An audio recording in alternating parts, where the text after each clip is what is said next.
Hoy vamos a ver el tema atención primaria y atención especializada. Prepara el cuaderno que vamos a comenzar el abordaje de un tema que tiene unas características un poco especiales. ¿Por qué este tema tiene unas características especiales? Porque vamos a ver que es un tema que tiene relación conceptual estrecha con otros dos contenidos que es interesante que tengamos presentes. ¿Cuáles son los dos contenidos donde hay mucha relación conceptual? Pues la atención primaria y especializada tiene relaciones con marcos normativos. Hay comunidades autónomas que estos marcos normativos nos los convocan de forma independiente, con lo cual, cuando abordamos este tema, viene bien que tengamos en cuenta que estos marcos normativos extraer esa información sobre lo que nos va a aportar en el abordaje de este tema. Por tanto, el tema que vamos a abordar hoy nos vamos a quedar en los aspectos generales, organizativos y estructurales, tanto de la atención primaria y atención especializada. En el abordaje de este tema lo vamos a hacer siguiendo 3 puntos. Ahora mismo debes tener un cuaderno para ir anotando lo que va a ser el boceto del esquema en el que hay que moverse en ese tema. Vamos a ver que los 3 puntos en los que vamos a mover va a ser el primero, que son conceptos generales de la atención primaria y especializada, el segundo, que es prevención y promoción de la salud, y el tercero, que son los programas de salud y docencia en enfermería. Estos son los 3 puntos por los que nos vamos a mover. Una vez que tenemos claro el abordaje que vamos a hacer, el punto 1 quizá es el más interesante, que más profundidad conceptual tiene y por tanto donde más concentrados tenemos que estar. El 2 es muy sencillo para nosotros y del 3 vamos a dar una pincelada sobre aspectos generales de la docencia y programas de salud. Por lo que acabamos de comentar ahora mismo, que los programas de salud los veremos en cada una de sus materias. Muy bien, pues con este punto de partida, de inicio de este tema, tenemos en cuenta que vamos a empezar por este primer bloquecito. Aspectos generales de la atención primaria y atención especializada. En tu cuaderno debes de anotar que este concepto inicial lo vamos a dividir, este punto inicial, en 2 grandes bloquecitos. Un bloque donde nos vamos a centrar en generalidades, que es una parte donde tenemos que estar un poco atentos porque vamos a hablar de algún marco normativo.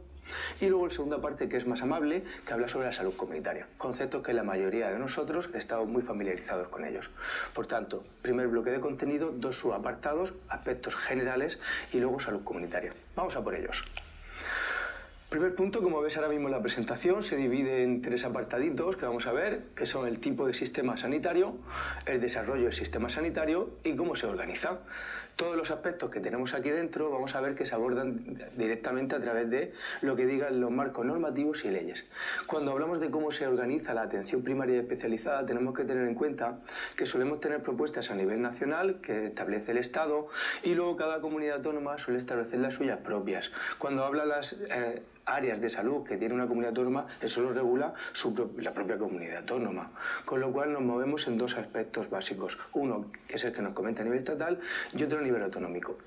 Este primer bloque de contenido, este apartado, de este primer bloque que vamos a trabajar, vamos a ver, por tanto, que vamos a ver los tipos de sistema en general, vamos a hablar del desarrollo del Sistema Nacional de Salud en general, a nivel nacional, y luego en el punto 3, organización, aquí es donde vamos a hablar de marcos normativos, donde tendremos que hablar de conceptos generales y luego en concreto de las comunidades autónomas. Con este punto de partida vamos a empezar, por tanto, el abordaje por los sistemas sanitarios. ¿Cuántos tipos de sistemas sanitarios hay? Vamos a ver que realmente hay muchos.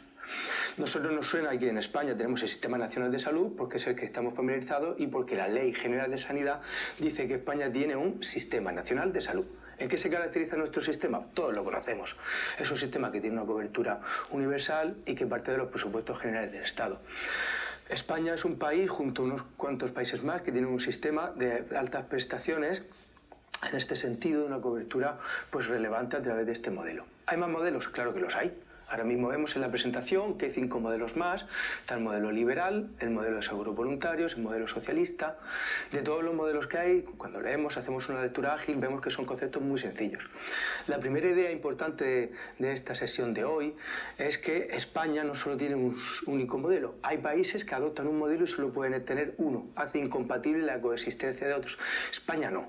En esta presentación ves ahora mismo claro en la diapositiva que en España coexisten 3 modelos. La Ley General de Sanidad habilita que exista un Sistema Nacional de Salud, que se conoce como Informe Beveridge, que coexista también un sistema liberal y de seguro voluntarios. Cualquiera de nosotros sabemos que podemos tener un seguro con cualquier compañía aseguradora de salud y además pues siempre podemos hacer consumo de profesionales liberales. ir a hacer consultas privadas. Por tanto, España, a través de la Ley General de Sanidad, coexisten tres modos de atención del sistema sanitario. Esa es la primera idea que nos quedamos. La segunda idea, ¿de dónde ha nacido la Ley General de Sanidad que estructura estos modelos de gestión sanitaria? Pues vamos a ver que esto ha nacido a lo largo de una larga trayectoria en la que encontramos como punto inicial pues los seguros obligatorios de enfermedad en el año 1942, que fue el primer desarrollo que se realizó. En tu cuaderno tienes esta tabla que estás viendo ahora mismo en la presentación, donde tienes este dato que es interesante, aunque no tenemos ninguna pregunta obvia al respecto, pero bueno, nos quedamos con este testigo. De 1942, cuando en España se empezó a regular el seguro obligatorio para personas que trabajaban, como empezaron todos los países, con lo más básico en proteger a la población trabajadora, vemos que en este mismo momento, cuando se desarrolló, se gestó la idea de Sistema Nacional de Salud, no en España, sino como concepto. Por tanto, aunque en España nos jactamos de tener uno de los mejores sistemas nacionales de salud, cuando nació este concepto, nosotros aún estábamos intentando dar forma a lo que iba a ser nuestro primer abordaje de cobertura sanitaria. Una vez que vemos esto, en el periodo democrático español, vemos que hubo un nacimiento de la Constitución española que coincidió con Alma Ata.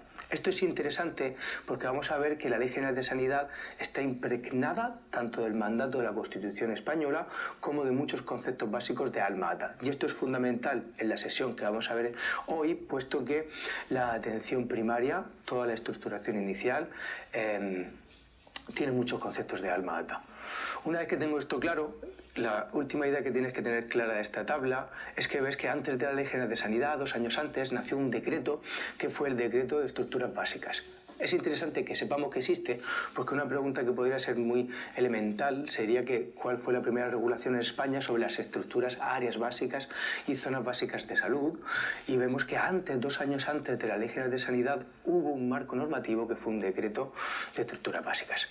Muy bien, por tanto, damos un pasito más, ya tenemos 2 ideas, los distintos sistemas de atención sanitario que hay, que España se desarrolla a través de la Ley General de Sanidad y coexisten 3 sistemas, y vamos a ver que la Ley General de Sanidad, como se ve en esta diapositiva, claramente ha nacido a través de la Constitución española, su artículo 43, por eso siempre gastamos la broma de que huele a licor 43 y también huele a Alma Ata, que es lo que quiere representar esta diapositiva que estamos viendo aquí ahora mismo.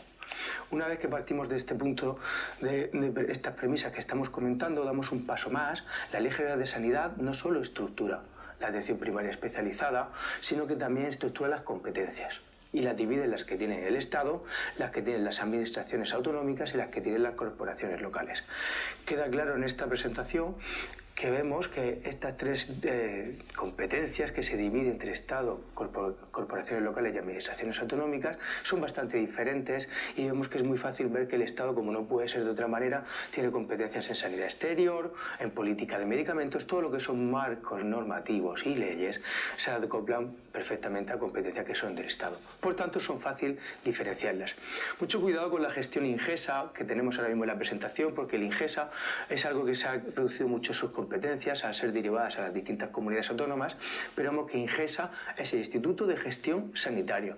Actualmente, a día de hoy, que tiene muy reducidas sus competencias para la gestión de algunos institutos generales, y luego vamos a ver que efectivamente gestiona con un poco más de intensidad el abordaje de competencias de algunas comunidades autónomas como es Ceuta y Melilla. Una vez que tenemos esto claro, vamos a ver que la Ley General de Sanidad estructura y deja bastante claro que el Instituto Carlos III va a ser el brazo de investigación, docente y actualización de toda la atención primaria especializada, y por otro lado, nosotros que damos el boss, el jefe, es el Consejo Interterritorial. La competencia del Consejo Interterritorial es que haya más o menos un equilibrio en el abordaje de la salud en las distintas comunidades autónomas. Muy bien, pues este es el punto de partida. 2 ideas valiosas nos hemos llevado, por lo que hemos comentado hasta ahora, y uno de los conceptos más interesantes que hemos introducido ha sido que la Constitución española y Alma Ata dan lugar a la Ley General de Sanidad, que va a estructurar nuestra atención primaria especializada. Alma Ata es tan importante hasta el punto que cuando empezamos a leer la Ley General de Sanidad vemos que el olor a Alma Ata que nosotros decimos que emana es tan claro hasta el punto que todos los conceptos que estamos viendo en esta diapositiva se ven representados en la misma. Estos conceptos nos los leemos una vez y no los volvemos a leer porque son obvios. De hecho, cuando los leas dices, esto ya no vuelvo a leerlo hasta el día del examen. Y es verdad, en los conceptos que vemos aquí que nos hablan de las características de la atención a primaria, según Alma-Ata, que nos diga que es accesible, integral, integrada, comunitaria, continua, para nosotros son conceptos obvios. Por tanto, los leemos y no volvemos a leerlos. Solo hago una advertencia, y es que llevamos precaución con los términos que se parecen. Porque ahora mismo, como estamos viendo en la presentación, que nos diga que es colectiva y que es individual, ¿qué quiere decir? Pues efectivamente quiere decir que puede dirigirse al individuo, pero también se puede dirigir a colectivos la atención sanitaria. Vemos que son términos que pueden parecer dicotómicos, pero no se nos escapa. Mucho cuidado con las palabras que se parecen. Ahora mismo en la presentación estás viendo la palabra integral e integrada. Son conceptos que si los leemos por encima y llegamos a un examen, es muy fácil que se nos escape. Por tanto, la mnemotecnia que hemos puesto es que las personas son como panecillos integrales, seres biopsicosociales. ¿Qué quiere decir esto, Alejandro?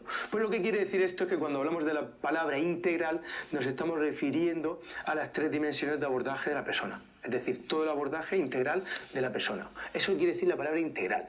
Mientras que cuando nos referimos a la palabra integrada, quiere decir que los servicios, sean de nivel primario o secundario de atención, todos sean de forma coordinada. Por tanto, la palabra integrada se refiere a los servicios e integral a las dimensiones de abordaje de la persona.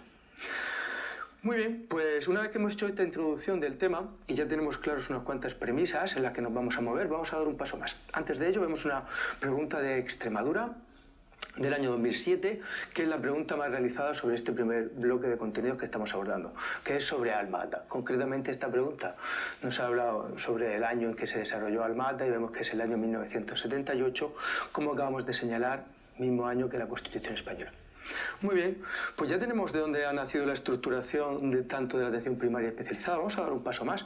Tanto Alma-Ata y por tanto queda reflejado en la Ley General de Sanidad que la atención se divide en 2 niveles. Como vemos ahora mismo en la presentación, un primer nivel que es el centro de salud y un segundo nivel que es los hospitales.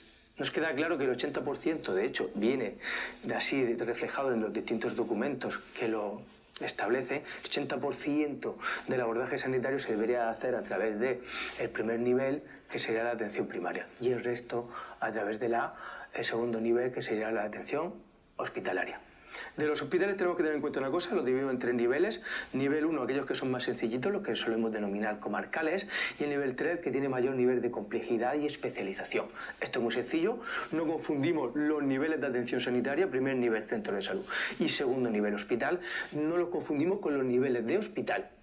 Dentro del segundo nivel, a su vez, los hospitales tienen 3 niveles. Es muy sencillo, pero no confundimos palabras.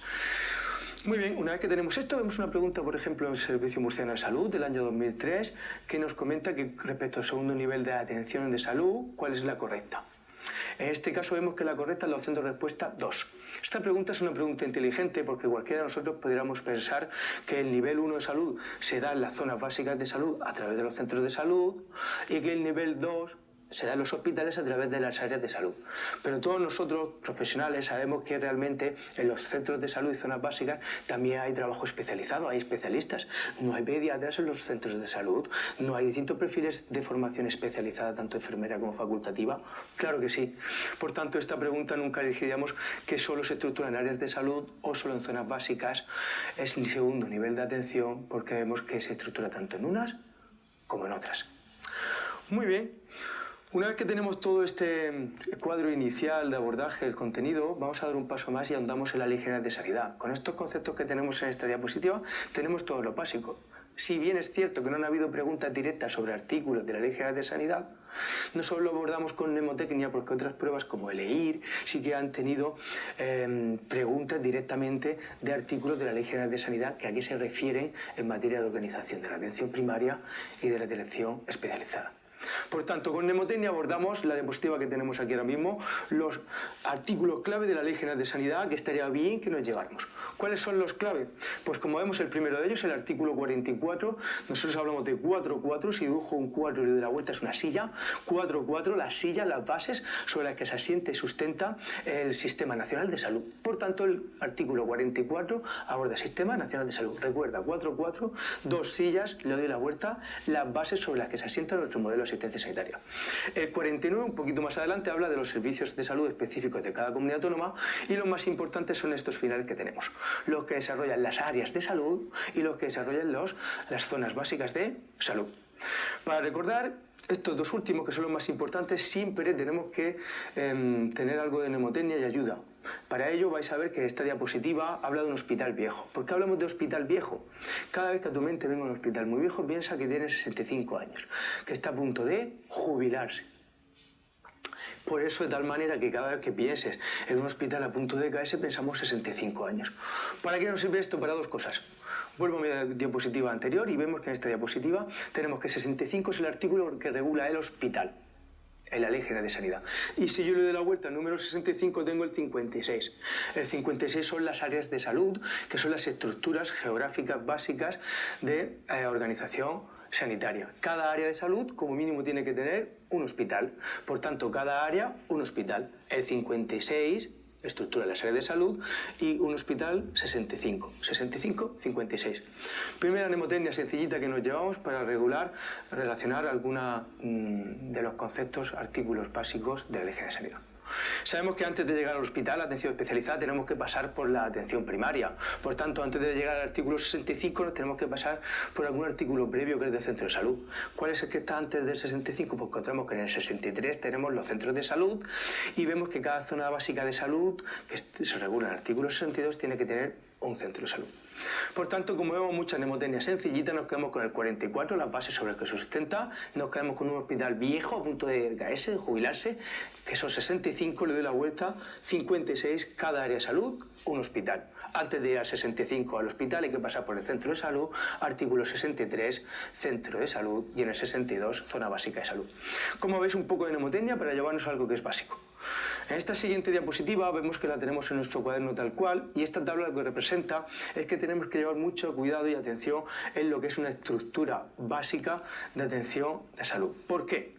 Cuando hablamos de atención básica, de la estructuración básica, nos estamos refiriendo a las que son estructuras básicas geográficas y las estructuras básicas que son funcionales. Esta diapositiva nos dice que tengamos mucha precaución con la palabra estructura básica. La palabra estructura básica no quiere decir nada.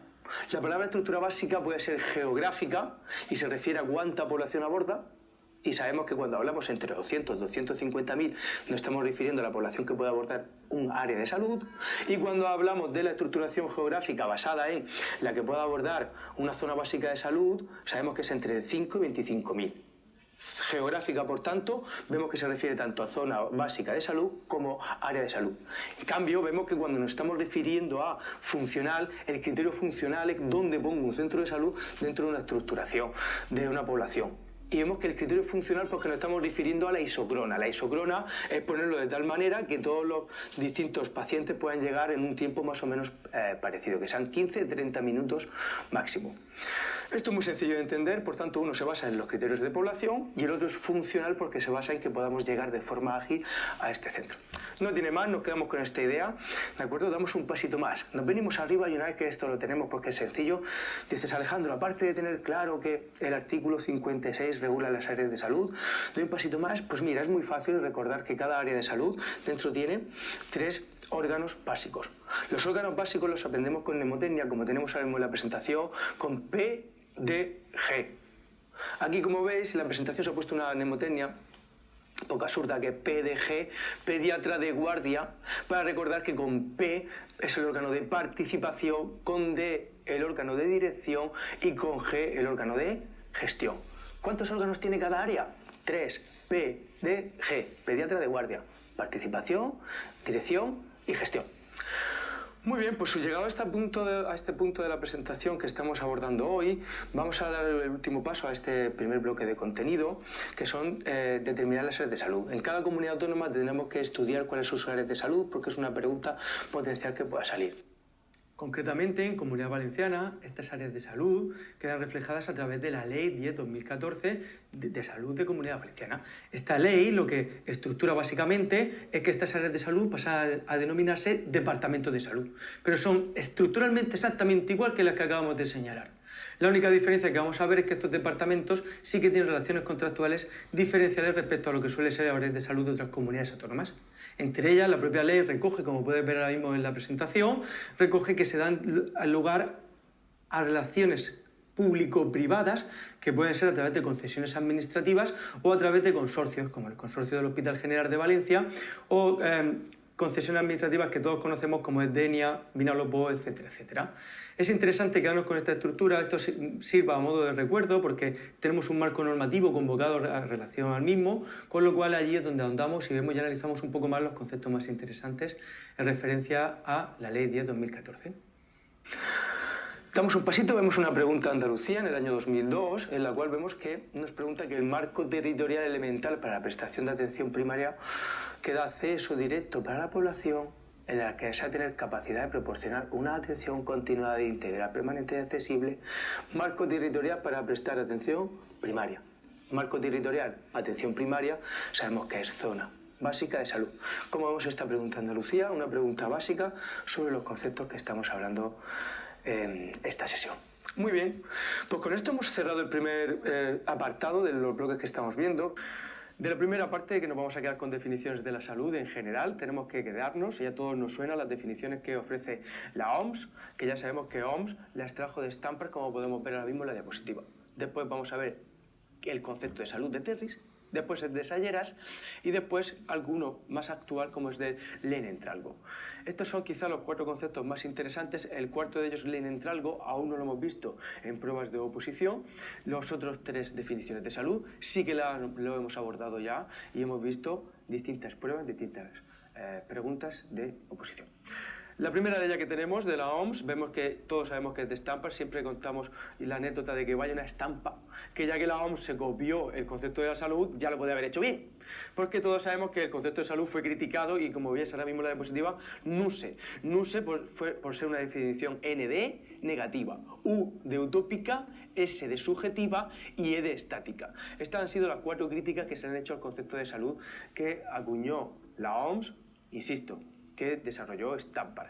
Esta primera idea es una idea básica que nos tiene que quedar, pero es interesante partir de ella porque vamos a ver que la definición de Terris, que es el siguiente autor que tenemos, la mejoró porque le introdujo el concepto de con la capacidad de funcionamiento que le permite a la persona. Esto parece un matiz nada más, pero es relevante porque vamos a observar que esto hizo el concepto de salud dinámico. Por tanto, la flechita que tenemos ahora mismo en la presentación lo que nos dice es que mejoró el concepto de ser estático, pasó a ser dinámico. Ya este concepto le amplió, como vemos, el tercer autor, Salleras, con S de Salleras. Vamos a ver que le introdujo los factores sociales con S. De esta manera vamos a ver que 3 definiciones de la salud relacionadas desde la OMS se derivó la de Terris con capacidad de funcionamiento y Salleras con factores S sociales. Ya tenemos las 3 ideas de definición de la salud básica, que la mayoría de nosotros estamos familiarizados con ellas, y vamos a la cuarta y más interesante, que es la propuesta de Lehen-Entralgo. Lehen-Entralgo dice que a la hora de hablar de salud hay 5 elementos que medir para analizarla, y los 5 elementos son los que tenemos ahora mismo puestos en la presentación, que son el criterio morfológico, el etiológico, funcional, utilitario érgico y comportamental. Estos 5 criterios son muy sencillos. Si los leemos, observamos que se refiere a que cuando hablo de que tienes salud desde el punto de vista morfológico, se refiere a la forma que estructuralmente pues, completo y estás bien. Cuando hablamos de etiológico, quiere decir que lo que has heredado, cromosomas, tus genes, están íntegros, están bien. Cuando hablo del punto de vista funcional, quiere decir que te adaptas de forma adecuada a tus requerimientos del medio, funcionas bien. Por tanto, vamos a ver que cada uno de los criterios son muy fáciles de entender y cuando hago una lectura inteligente no tengo que volver nunca más a leer este contenido. Ahora, sí que tenemos que tener cuidado con los 2 últimos, utilitario érgico y comportamental. Son muy parecidos. Utilitario érgico es que eres útil para la sociedad, que no es lo mismo que comportamental. Hay gente que es rara y ya está. Gente rara, desde el punto de vista comportamental, es que sus cánones o sus patrones de comportamiento se pueden acercar más a los de la sociedad o menos. Eso quiere decir, por tanto, que desde el punto de vista comportamental tienes mayor o menor adaptación. No es lo mismo que ser útil. Puede ser una persona rara, peculiar, pero que seas muy útil a la sociedad. Por tanto, vemos que son conceptos distintos. No tiene más, 4 conceptos relacionados con la salud que nos tenemos que quedar. Salud comunitaria es algo que nosotros estamos mucho más familiarizados en nuestra práctica diaria, por tanto, es un contenido mucho más amable y más sencillito. Lo primero que tenemos que tener claro es que el abordaje de salud comunitaria se divide en 3 grandes bloques, que es la atención a la comunidad, a la familia y a la persona. Vemos que en la comunidad se dirige directamente a los conceptos de diagnóstico comunitario, como tenemos en la presentación, y cuando hablamos de la persona nos dirigimos directamente a los modelos de asistencia sanitaria en los que podemos abordar la atención. Por tanto, vemos que los tres ámbitos de aplicación de la atención comunitaria, salud comunitaria, es comunidad, familia y persona. Dentro de la comunidad, en el esquema que vamos a desarrollar, lo llevamos hacia el diagnóstico comunitario. Dentro de la familia nos vamos a quedar con tres ideas, como tenemos en la presentación ahora mismo, que es la formación, tipos y escalas. Y por último, dentro de la persona nos vamos a dirigir a las formas o modelos de asistencia sanitaria en atención primaria. Muy sencillo el esquema que vamos a hacer en esta segunda parte y muy amable. Vamos con el primer punto. Dentro de ello vamos a hablar del concepto de atención comunitaria, del concepto de ciudades saludables. Es un concepto que viene bien que por lo menos nos suene, porque vamos a ver que las ciudades saludables se relacionan con la estructuración de la salud que hacen muchas ciudades. Para que una ciudad le den el título de ciudad saludable, tiene que tener una serie de baterías y de ítems a la hora de trabajar y estructurar sus programas de atención comunitaria. Por eso este primer bloque lo vemos con la atención comunitaria y el diagnóstico comunitario.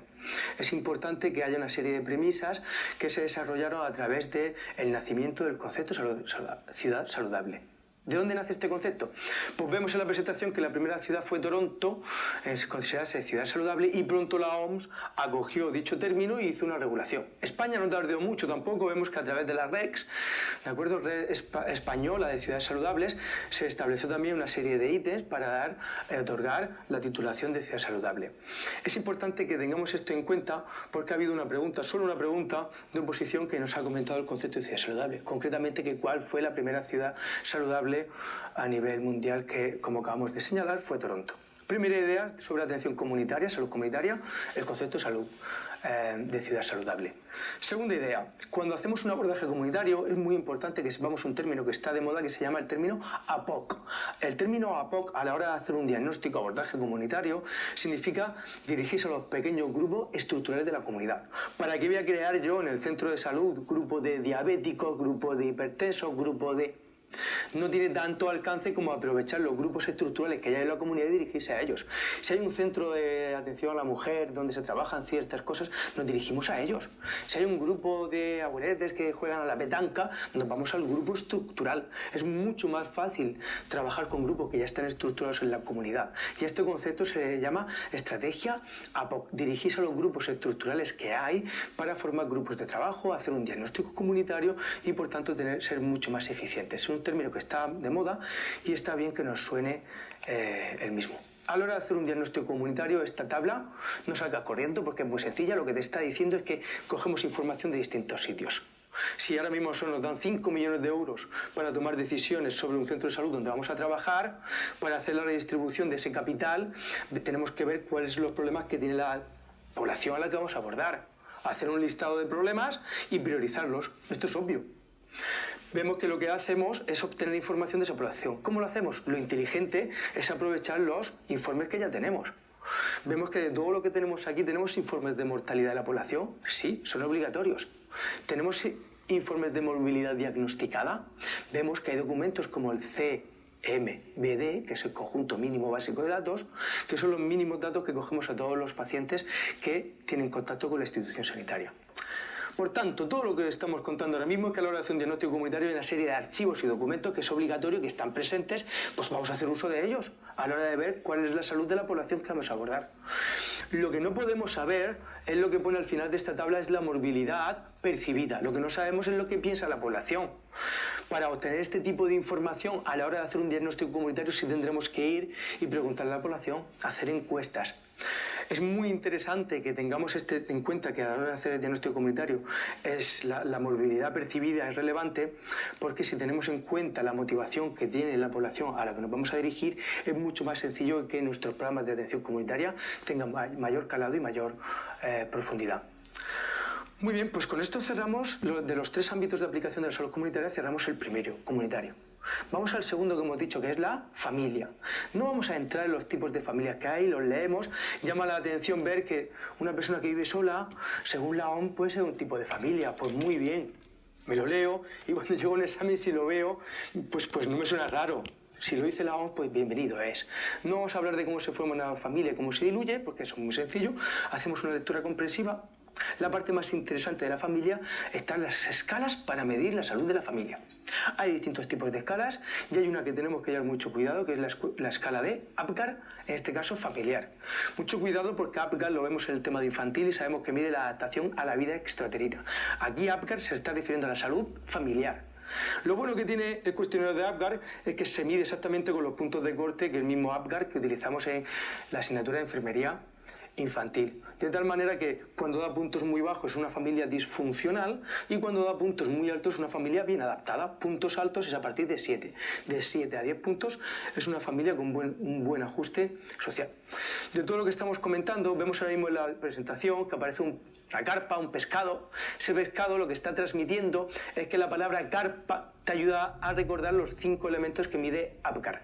No es muy importante, pero sí por lo menos que nos suenen los conceptos que hay por lo menos escalas que miden la salud familiar. Carpa se os ha puesto en la presentación, que la C es del crecimiento de la familia, la A de cómo se adaptan entre sí los distintos miembros de la familia, la R de la capacidad resolutiva, resolución, P de participación entre ellos y A el afecto que se da entre los distintos miembros de la familia. Muy sencillo. Ya llevamos 2 puntos, por tanto, el primero de ellos ha sido atención comunitaria y el segundo de familia. Vemos una pregunta del Servicio Murciano de Salud del año 2009 sobre la familia. Y concretamente esta pregunta es muy sencillita porque nos dice que qué es la familia desde el punto de vista de atención primaria y como vemos es el primer sostén de los cuidados denominados informales. Tanto es así que en otra asignatura que es la atención geriátrica vamos a ver que hay un abordaje directo de cuidados al paciente, ¿de acuerdo? Y otro directamente estructurado hacia el cuidador, que suele ser familiares, porque el abordaje del cuidado es fundamental en el desarrollo de la atención comunitaria y la atención familiar. Muy bien, pues volvemos a nuestro esquema que estamos haciendo de este segundo apartado del primer bloque, que insisto es el más profundo conceptualmente, y vemos que en este segundo apartado nos estamos moviendo de salud comunitaria, nos estamos moviendo por los ámbitos de aplicación. Ya hemos explicado el diagnóstico comunitario a través del REX, la Red Española de Ciudades Saludables, de las estrategias APOC y de cómo se hace un diagnóstico comunitario para desarrollar planes de salud. No vamos a hablar de planes de salud porque ya hemos comentado al inicio de esta presentación de que lo haremos en las distintas temáticas clínicas específicas. Segundo punto que hemos visto ha sido la familia. Hemos comentado cómo abordar los tipos y cómo se desarrolla la familia. Nos hemos centrado un poco más en las escalas para medir la salud familiar. Y por último nos vamos a centrar en la persona. A la hora de centrarnos en la persona tenemos que tener en cuenta que el abordaje de los modelos de asistencia sanitaria pueden ser, como estamos viendo en la presentación, urgente, a demanda y programada. Y la programada a su vez tiene dentro la que se da dentro del centro de salud y la que es a domicilio. Y aquí nos vamos a ahondar un momentito porque en muchas comunidades autónomas el tema de atención domiciliaria nos lo convoca como un tema independiente. Por tanto, vamos a prestar atención a los conceptos más interesantes. Damos un pasito. Vemos que la Ley General de Sanidad, ¿de acuerdo?, estructura, ¿de acuerdo?, 3 tipos de atención: a demanda, urgente y programada. Todos tenemos clarísimo que la atención primaria se puede estructurar a través de estos tipos de modelos de atención y todos tenemos clarísimo la diferencia que hay entre la demanda y la programada. Sabemos que la mayoría de programas de atención primaria se mueven a través de programas de salud, por tanto la mayoría de atención que ofrecemos es programada. Si bien es cierto, vamos a ver que dentro de la programada tenemos la domiciliaria y tenemos que prestar atención de modelos de atención y todos tenemos clarísimo la diferencia que hay entre la demanda y la programada. Sabemos que la mayoría de programas de atención primaria se mueven a través de programas de salud, por tanto la mayoría de atención que ofrecemos es programada. Si bien es cierto, vamos a ver que dentro de la programada tenemos la domiciliaria y tenemos que prestar atención porque hay conceptos dentro que son bastante interesantes. Antes de seguir ahondando en ella, una pregunta de Madrid, año 2008, nos dice: entre las funciones básicas de un centro de salud integral se encuentran, y vemos que esta pregunta concretamente respondemos la opción de respuesta 2 porque no tenemos otra mejor. Porque en toda la modalidad de atención primaria, la que encontramos que lo único que es posible es la opción de respuesta 2. Porque la 1 habla de atención preventiva, que esto no es una modalidad de atención. La 3 de vigilancia epidemiológica, que tampoco lo es. Y la 4, asistencia en la vía pública, que tampoco lo es. Si dijera asistencia urgente, tendríamos un problema porque entre la 2 y la 4, pues podría ser. Vemos que es una pregunta sencillita en la que solo tenemos que recordar que hay 3 modalidades de atención primaria, ¿de acuerdo? La demanda urgente programada y dentro de la programada, a su vez, la atención a domicilio. Pues una vez que tenemos este concepto que es muy sencillo, para la mayoría de nosotros estamos familiarizados, damos un pasito más. Atención domiciliaria. Mucho cuidado con el concepto de atención domiciliaria. Ahora mismo en esta diapositiva estamos diferenciando la atención domiciliaria de la hospitalización a domicilio. A nadie se nos escapa que cuando hablamos de hospitalización a domicilio nos estamos refiriendo a la atención que se ofrece a través de personal que pertenece al hospital. El paciente, cuando atendemos la hospitalización a domicilio, se entiende que pertenece al hospital. ¿Por qué diferenciamos que los profesionales vayan del hospital a atender a domicilio de los que van del centro de salud a hacer lo mismo? Pues vamos a ver que nace la diferencia de estas dos formas de abordaje a domicilio por el hecho de que los cuidados que se tienen que ofrecer son de distinto nivel de tecnificación y complejidad. Cuando son muy complejos, el personal que va es de la atención especializada. Es obvio. Y cuando la atención es domiciliaria, vemos que los cuidados son menos tecnificados, vemos que entonces el personal pertenece al centro de salud, el paciente pertenece al centro de salud y por tanto el abordaje que se hace es a través de la atención domiciliaria. Dos conceptos que se parecen pero no son exactamente lo mismo. La atención primaria tiene como objetivo prevenir la hospitalización y la hospitalización a domicilio es sustituir al hospital. Una vez que tengo clara esta premisa, seguro que no vamos a tener ningún problema en las preguntas que podamos encontrar en las pruebas evaluativas. Muy bien, pregunta de Galicia del año 2006 en la que observamos que nos pregunta sobre la atención domiciliaria que de quién es competencia. Acabamos de decir que atención domiciliaria es competencia de la atención primaria. Opción de respuesta correcta, la 2. Hospitalización a domicilio sería que es competencia de la atención especializada. Muy sencillo, esto es muy sencillo. Muy bien, pues para ir cerrando este primer bloque de conceptos, vamos a hablar de las funciones del equipo de atención primaria. A todos nos suena que las funciones del equipo de atención primaria son 4: asistente, docente, administrativa e investigadora. Ya a todos nos suena que concretamente en la enfermería tenemos una autora que es Jacobson, como estamos viendo en la presentación, que habla que pueden ser a su vez directas, semi-indirectas y directas. De estas tres vamos a ver, tenemos mucho cuidado que las directas nos estamos refiriendo a las que son directamente asistenciales, las semi-indirectas a las de registro y las indirectas se están refiriendo a las que son de gestión y las de investigación. Esto es muy fácil. Y si nos cayese alguna pregunta relacionada con esta propuesta de clasificación, no se nos escapa. 4 son las funciones principales de la enfermería, por tanto, asistencial, docente, administrativa e investigadora. Muy bien, pues con esto tenemos prácticamente cerrado este segundo apartado del primer bloque de contenidos y recordamos que nos hemos movido a través de la atención de salud comunitaria en 3 bloques.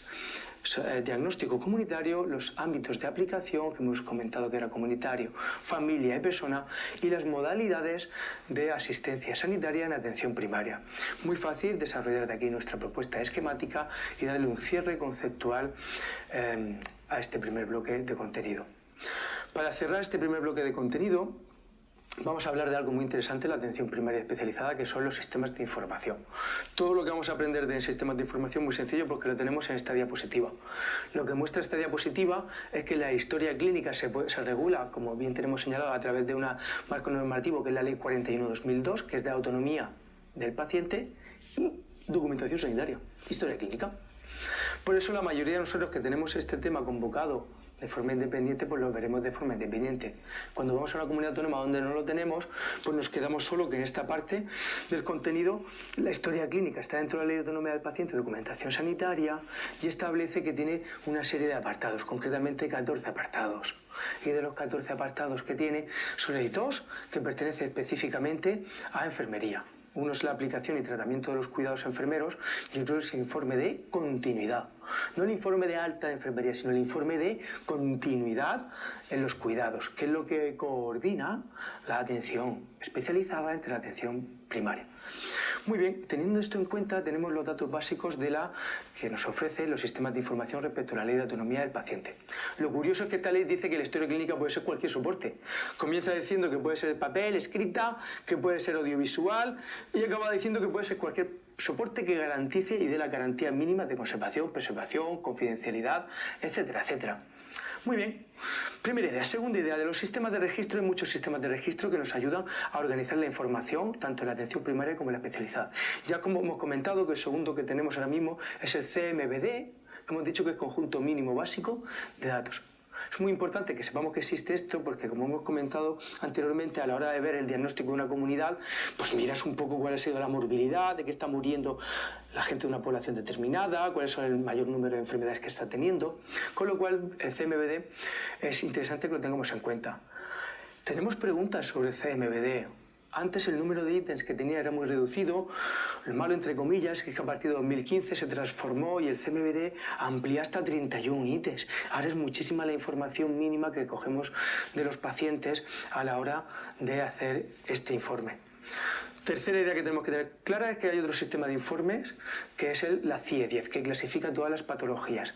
Actualmente sabemos que tenemos el CIE-11 prácticamente encima de la mesa y que el CIE-11 también clasifica las distintas enfermedades. ¿Alguna pregunta de oposición de alguna comunidad autónoma nos ha dicho cuántas enfermedades clasifica la CIE-10? Sabemos que en este caso serían 510. La CIE se estructura en 17 secciones, 510 enfermedades. La verdad que nos haga una pregunta de esto es inesperada. Lo que todos los enfermeros esperamos en ver es que nos pregunten sobre nuestra queridísima NANDA, NOC y NIC, y estos temas de los sistemas de información NANDA, NOC, NIC no los vemos hoy aquí, sino que los veremos estructurados dentro de otro tema, que es el proceso de atención enfermero. Antes de cerrar los sistemas de información, tenemos que tener claro que aparte de la clasificación internacional de enfermedades, de la CIE-10, tenemos la WONCA. WONCA nace de la Organización de Médicos de Atención Primaria a nivel mundial por un motivo muy obvio. Y es que la CIE te clasifica enfermedades, pero todos los pacientes que acaban yendo al centro de salud no acaban yéndose a su casa con un diagnóstico médico. Por tanto, hay un problema de clasificación importante con la CIE-10 para representar toda la realidad que está pasando dentro de la atención primaria. Por eso nace WONCA. WONCA, como podemos ver ahora mismo, la presentación está dividida en tres estructuras: CIPSAP, lenguaje CIPAP y lenguaje CIAP. ¿Qué quiere decir esto? Pues básicamente clasifica los diagnósticos, que es lo mismo que hace la CIE. Vemos que CIPAP, en cambio, clasifica los procesos que se dan. Y por último, CIAP clasifica los motivos de consulta. Todos los pacientes tendrán un código CIAP, todos los pacientes van por un motivo a la consulta, pero no todos se van de ella con un código CIPSAP, con un diagnóstico. Esto es muy sencillito y tenemos que parar un segundito cuando hablamos de estos conceptos, porque es que vemos preguntas de oposición sobre estos sistemas de información y registro sanitario. Concretamente vemos una pregunta de Madrid del año 2008 que nos dice que la razón de consulta, el motivo, se clasifica dentro de qué código concretamente. Como acabamos de ver, la correcta es la opción de respuesta 1, código CIAP.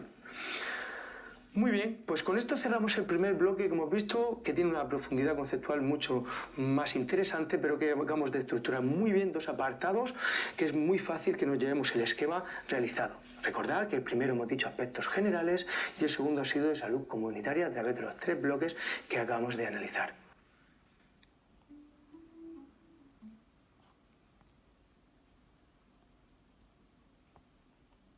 El segundo y tercer bloque que nos queda de ver de este tema, atención primaria especializada, son mucho más sencillos, más amables y mucho mayor eficiencia nos va a dar. ¿Por qué? Porque el contenido es mucho más limitado, más sencillo, estamos mucho más familiarizados y vamos a ver que el perfil de pregunta es muy amable y muy sencillito, con lo cual muy concentrados en esta segunda parte de la sesión que vamos a trabajar a continuación. Vemos que nos queda por ver el segundo bloque, que es el de prevención y promoción de la salud, y el tercero, que son los programas de salud y docencia en enfermería. Lo vamos a simplificar mucho y lo vamos a ver de forma seguida, porque el tercer bloque, concretamente los programas de salud, como hemos ido introduciendo a lo largo de la presentación, no lo vamos a ver integrado dentro de la atención primaria, sino que cuando hablemos del programa de atención del EPOC, pues lo veremos dentro de respiratorio. Es lo inteligente como se tiene que hacer este abordaje. Muy bien, vamos a poner. Primera idea, prevención y promoción de la salud. Cuando vemos la prevención y promoción de la salud, en vuestro cuaderno tenéis esta tabla. Casi siempre que hablamos de prevención y promoción de la salud solemos comentar que la prevención y promoción de la salud, pero realmente, si lo pensamos un segundo, lo que prevenimos es la enfermedad y lo que promocionamos es la salud. Aunque lo decimos de forma seguida y vemos esta tabla que hablo de prevención de salud y promoción de la salud, lo semánticamente bien estructurado sería prevenir la enfermedad y promocionar la salud. ¿Por qué es interesante que tengas esto en cuenta? Porque cuando hablo de prevenir la enfermedad vemos que la prevención se centra en la enfermedad y por tanto se centra en aspectos negativos y se centra en el individuo, en sus factores de riesgo. Mientras que la promoción, en contra, se centra en la comunidad, en aspectos positivos y en aspectos de salud. Son dos conceptos sencillos que la mayoría de nosotros tenemos claros, pero hago una parada para que no nos lleve a confusión una potencial pregunta de la que no se nos pueda escapar. Una vez que tengo esto claro, vamos a dar un pasito, vamos a hablar de la prevención de la enfermedad, concretamente en qué niveles se estructura. Esto es muy fácil, veis en la presentación ahora mismo que he puesto un número 4 para que sepamos y recordemos que son 4 los niveles de prevención de enfermedad. Es muy fácil, este cuadro que tenemos en nuestro cuaderno habla de prevención primaria cuando la persona todavía no tiene ningún factor de riesgo, pero no tiene ningún síntoma ni signo de enfermedad, no tiene enfermedad. Cuando no hay enfermedad, que está en el estadio prepatogénico, ¿de acuerdo? Estamos hablando de prevención primaria. Todo lo que intervengo, como sería poner una vacuna, es intervenir de forma de prevención primaria, intervenir cuando todavía no hay enfermedad. En cambio, la secundaria y terciaria intervienen cuando hay enfermedad. ¿Cuál es la diferencia entre prevención secundaria y terciaria? Pues en la secundaria vamos a ver que hay signos, pero no síntomas. ¿Esto qué quiere decir? Que la persona no lo percibe. Pero si yo hago pruebas, como una prueba de cribado, los puedo detectar, porque hay signos que me lo dicen. Por tanto, siempre que hablamos de prevención secundaria, lo suelo relacionar con la palabra clave screening o cribado. Se detecta a través de cribados. Y por último, la prevención terciaria es cuando la enfermedad ya está presente, hay signos y síntomas, y lo único que hacemos es un abordaje para intentar minimizar la morbilidad asociada a la misma. Esto es muy sencillo, las preguntas que vemos son sencillas. Aquí vemos una de Extremadura del año 2007 que nos dice que un paciente con infarto agudo de miocardio, cuando le damos consejo antitabaco, si ya tiene infarto agudo de miocardio ya tiene la enfermedad. Por tanto, toda intervención que yo haga a partir de ahí va a ser una prevención terciaria, sencillito. Vemos que el perfil de preguntas que salen aquí nos tenemos que acertar todas porque son bastante fáciles. Segundo bloque de prevención y promoción de la salud, un poquito más complejo, que son las distintas conferencias que hay mundiales de prevención. Esto es un poco más complejo porque vamos a ver que son 9 y cada una de ellas pertenece a un lugar del mundo que es donde se ha desarrollado. Alma Ata, tenemos mucho precaución y cuidado, que lo hemos estado viendo en el primer bloque de abordaje de la materia. Alma Ata no se considera la primera conferencia mundial, fue el preámbulo de una reunión donde se desarrollaron estructuras básicas y que dieron lugar al nacimiento de las conferencias mundiales. Pero Alma Ata no se considera la primera. Tenemos que tener en cuenta por qué esta pregunta es repetida en 2 posiciones. La primera fue en Ottawa en el año 86. Bien, como vemos, Ottawa, el lema que tiene es el lema hacia una nueva salud pública. Ottawa supuso un cambio de apertura total, transformó todos los conceptos que introdujo Alma Ata y por eso fue la primera conferencia mundial de prevención. Es importante y por eso tiene visibilidad en las preguntas de oposición. Vemos que realmente es fácil quedarnos con las 2 o 3 primeras. Vemos que las 4 primeras quizás sean las que más preguntas tienen porque son las más relevantes. Supuso abrir una nueva brecha, un hito nuevo en la atención primaria y atención comunitaria y por tanto las más relevantes, que son Ottawa, Adelaida, Sunwon y Yakarta, el año 86, 88, 91 y 97. Como vemos, la última conferencia que hemos tenido ha sido la del año 2016 de Shanghái, que sobre todo se habla del concepto de desarrollo sostenible. Es menos probable que tengamos una pregunta sobre esta última conferencia y con el concepto de desarrollo sostenible y mucho más probable, como estamos viendo en la presentación, que nos haga una pregunta sobre estas primeras conferencias. Tanto es así que vemos esta pregunta de Rioja del año 2005, que es un clásico de pregunta que hemos tenido muy repetido en distintas comunidades autónomas.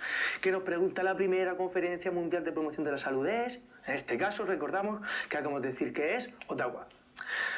Esta diapositiva que estamos viendo aquí ahora mismo nos expresa un poco dónde se han dado estas conferencias. Aquellos que tenéis muy buena memoria geográfica, es fantástico porque vemos que Ottawa está por allá por Canadá. Luego la segunda fue en la otra parte del mundo, totalmente contrario, que fue en Adelaida.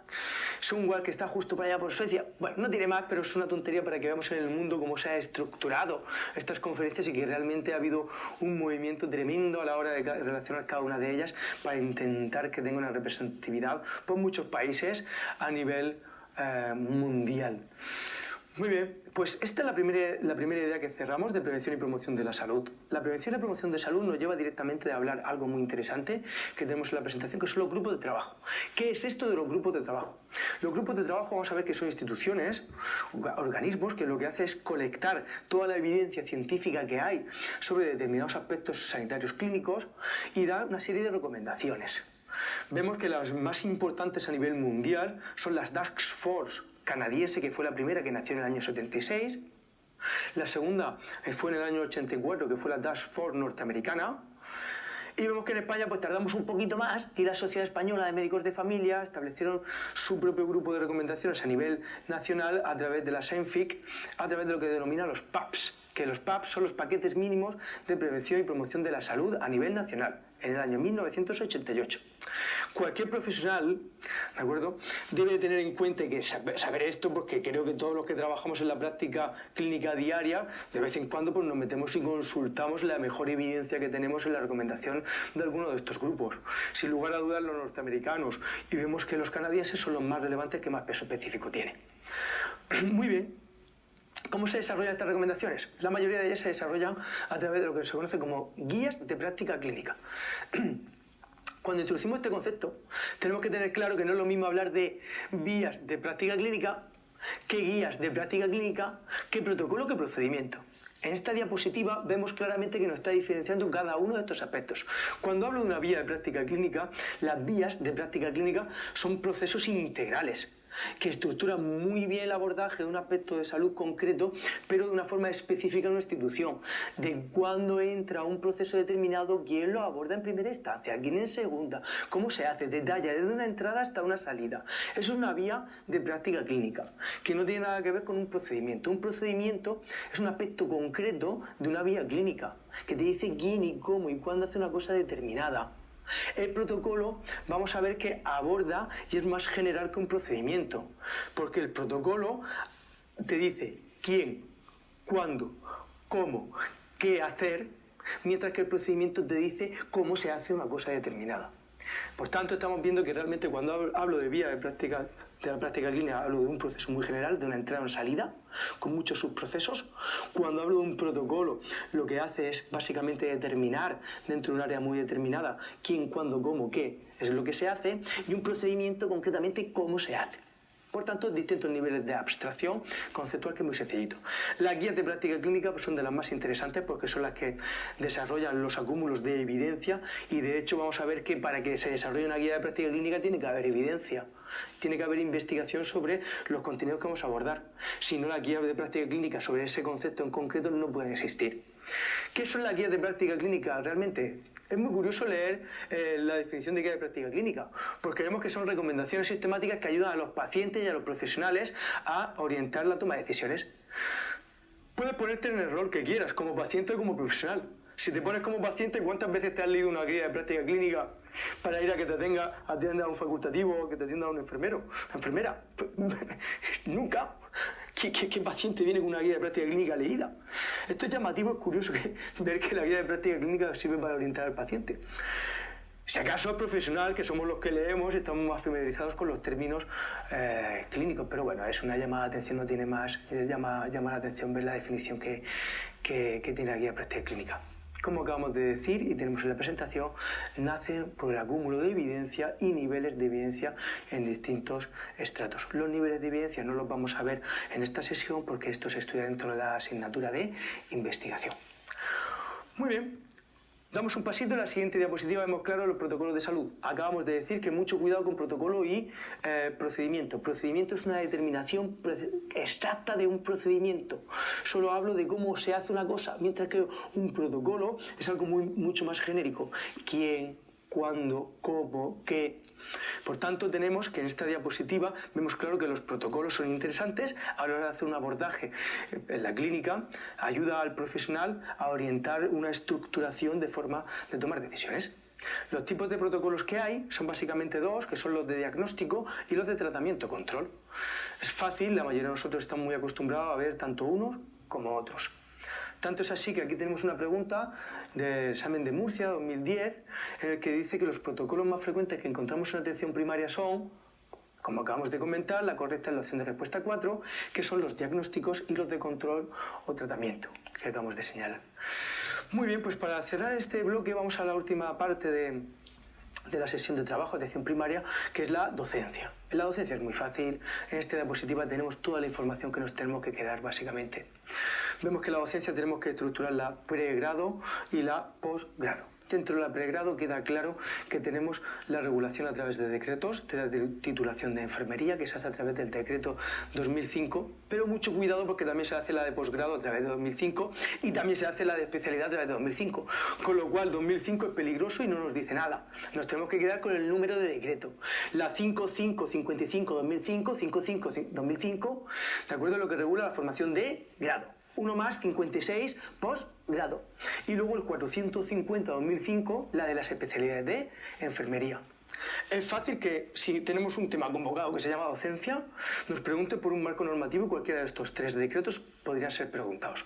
Insisto, 55-2005, todos 5, el grado, la formación de grado durante la formación académica universitaria. Posgrado 1 más 56-2005 y por último la especialización enfermera 450-2005. Hablando de especialización en enfermería, observamos en la diapositiva que realmente el decreto 2005 introdujo las 7 especialidades de enfermería que a día de hoy todos conocemos, siendo la última en incorporarse la enfermería del trabajo. Pero vemos que el término de especialización de enfermería no es tan nuevo y fue regulado actualmente en el decreto 2005, sino que ha tenido una progresión histórica.